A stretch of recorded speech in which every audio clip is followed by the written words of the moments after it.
Hi green lovers! In this video we're going to talk about saving seeds from eggplants.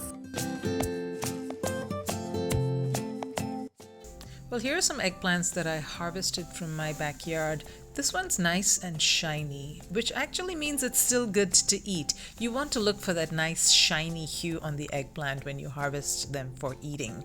As they start to mature and get more ripe, they will take on a dull hue and start to get almost brownish in color. Hey, look, I still have a shiny spot on this one. Well, that will turn as it sits on the kitchen counter. While purple eggplants tend to take on a brownish hue when they are ripe, the pale purple or the whitish eggplants tend to turn yellowish when they are fully ripe. So I've sliced up the eggplants vertically. You don't really need to do this step, as you will see in this method in a little bit, but I wanted to show you in cross section what these seeds look like. Look how sturdy and tough those seeds are. Yeah, you don't want to eat the eggplant when the seeds are this tough. You could even break a tooth. Just kidding.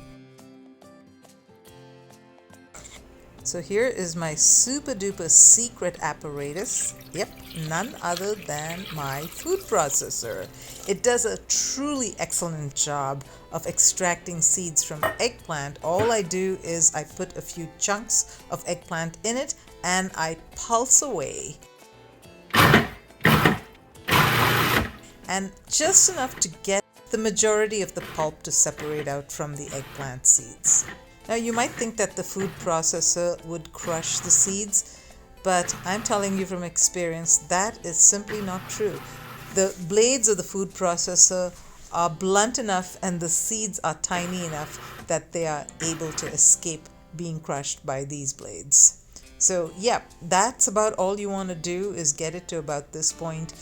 You can see that the seeds are already starting to separate out from the pulp. So let's go ahead and strain this out.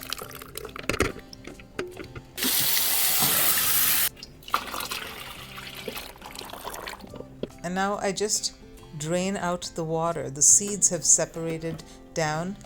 Be sure to let it sit for a few seconds. That will get most of the seeds that are viable to settle at the bottom.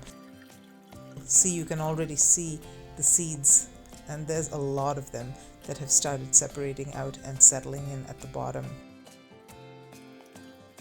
Now rinse and repeat just a few more times until the water runs clear.